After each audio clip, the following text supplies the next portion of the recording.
নমস্কার, আমার আসাম ব্লগে আপনাদের সবাইকে অনেক অনেক স্বাগত। এই সকালবেলা উঠে এই অন্ধকার অন্ধকার সকাল আর ভালো লাগছে না। এখন মনে হচ্ছে যেন সেই আগে রোদের এত গরমের ওইটাই ঠিক ছিল। সকালবেলা উঠেই অন্ধকার থাকলে মানে মনটা কিরকম হয়ে যায়, আজকে এক সপ্তাহ উপরে হয়ে গেল, বৃষ্টি আর কমছে না। সকালে জলখাবার সমস্ত সেরে এসেছি, এখন রান্নাঘরের দিকে ঢুকে গেলাম দুপুরের রান্না তৈরি করতে। বাসি কাজকর্ম মোটামুটি সারাই হয়ে গেছে, সবাই খাবার দাবার খেয়ে বেরিয়ে পড়েছে। আজকে দুপুরে রান্নাই করব মুসুর ডাল, একদম মাখা মাখা করে করব, যাতে রাতের রুটির মধ্যে দিয়ে খাওয়া যায়। আর সঙ্গে করব দুপুরে কাঁকরোলের পুর, তার সঙ্গে থাকবে চিংড়ি মাছ সর্ষে পোস্ত বাটা দিয়ে। মুসুর ডালটাকে ঘন করে করেছি যাতে রাতে রুটির জন্য হয়ে যায়। এটা ঠান্ডা হলে একদম বসে যাবে। সঙ্গে একটু কাঁচা লঙ্কা কুচি আর ধনে পাতা দিতে পারলে টেস্টটা একটু ভালো হতো, কিন্তু কাঁচা লঙ্কা তো দিতেই পারবো না, আর ধনে পাতা এখন ঘরে নেই, সেই জন্য এগুলো ছাড়াই যেরকম আছে সেরকমই করলাম। সঙ্গে কাঁকরোলের পুরটা অন্যদিন তো নিরামিষভাবে করেছি, আজকে একটু পেঁয়াজ কুচি দিয়ে মশলাটাকে বানিয়ে নিয়েছি। এখানে লঙ্কা ছাড়া উঠিয়ে নিয়ে তারপর আমাদেরটা লঙ্কা দিয়ে আলাদা মশলা করে নিলাম।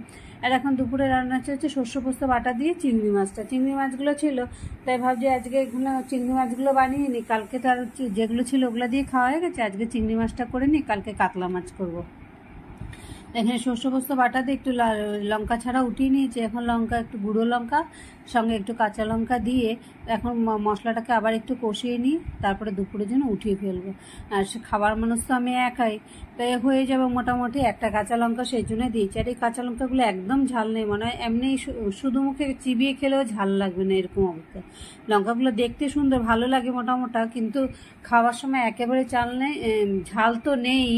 আর উপরে বাকলাটা এত মোটা, নুন দিয়ে না চিবিয়ে খেতে লঙ্কাগুলো খুব ভালো লাগে, ঝালও লাগে না, কিন্তু আলাদা একটা টেস্ট লাগে। যাই হোক, হয়ে গেলো রান্নার জোগাড়পাতি সমস্ত কিছুই হয়ে গেছে। এবার রান্নাঘরটাগুলো সমস্ত পরিষ্কার করে বেরিয়ে যাব ঠাকুর পূজা দিতে। স্নান করে পূজাটা দিয়ে এসে তারপরে রোজকার মতো এই বৃষ্টির ওয়েদার, চারোদিকে মেন প্রপার টাউনের মধ্যে লোকের বাড়ি বাড়ি জল উঠে গেছে, এমন অবস্থা হচ্ছে। এখন আর ভালো লাগছে না। সব থেকে বেশি খারাপ কন্ডিশন যারা করিমগঞ্জে শিলচরে আছে, তাদের ফোন করছে, তাদের কথা শুনেই খারাপ লাগছে, উপায় নেই।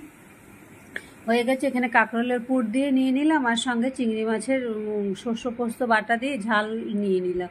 সাথে সেই আমার কাঁচা লঙ্কা নুন একটু নিয়েছি, যাতে কাঁচা লঙ্কাগুলোকে আমি চিবিয়ে খেতে পারি। ভেঙে আগে মেশে নিয়েছি, কিন্তু ওই যে এমনি চিবিয়ে খাওয়ার জন্য পাতের মধ্যে নিয়ে নিয়েছি। এই দিয়ে খেয়ে দিয়ে বেরিয়ে পড়লাম টিউশনের জন্য। যার যার ব্লগটা দেখছে, যদি ভালো লেগে থাকে লাইক সাবস্ক্রাইব করে দিও, আর ব্লগটা কেমন লাগলে কমেন্টে অবশ্যই জানিয়ে। বেরিয়ে পড়লাম। এখন তো আপাতত বৃষ্টি নেই, কিন্তু রাত্রেবেলা আসার সময় কিরকম হয়, কালকে রাত্রেও খুব ভিজে ভিজে এসেছি।